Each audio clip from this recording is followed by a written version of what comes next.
I grew up in a Christian family, Christian household. My dad was a worship leader and a children's pastor. My oldest brother was a youth pastor and is now starting a church out in Des Moines.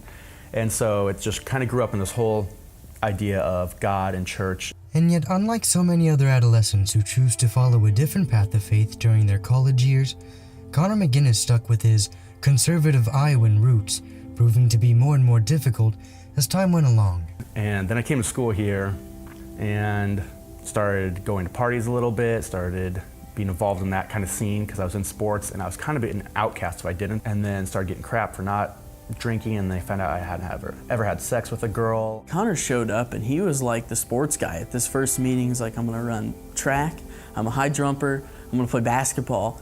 And then he like blows out 2 knees and he can't run or jump.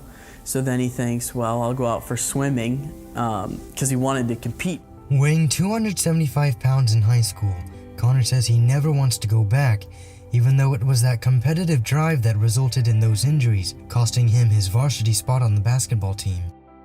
In the interim, he's played every sport imaginable here at Simpson because of his desire to be active, in addition to being a leader in the Simpson community. How have you overcome adversity? Well, I said I had knee injuries and had a concussion. More than anything, it's just getting back up. But you got to figure out what's really important to you. And so for me, I knew God was important to me. And because if I died the next day, I want to know that I'm going to heaven and get to spend the rest of my life with God.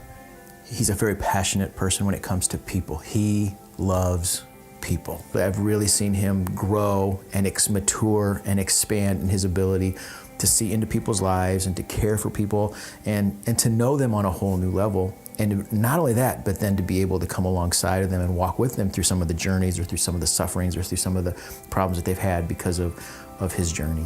Conner has been a part of shepherding and helping numerous people kind of find their place at Simpson, whether it's with their walk with God or in classes. Instead of identity found in sports, his identity is now found in coming alongside and helping people. Conner says his legacy isn't important, but he will indefinitely leave behind a brand of servant leadership, something all of us can learn from.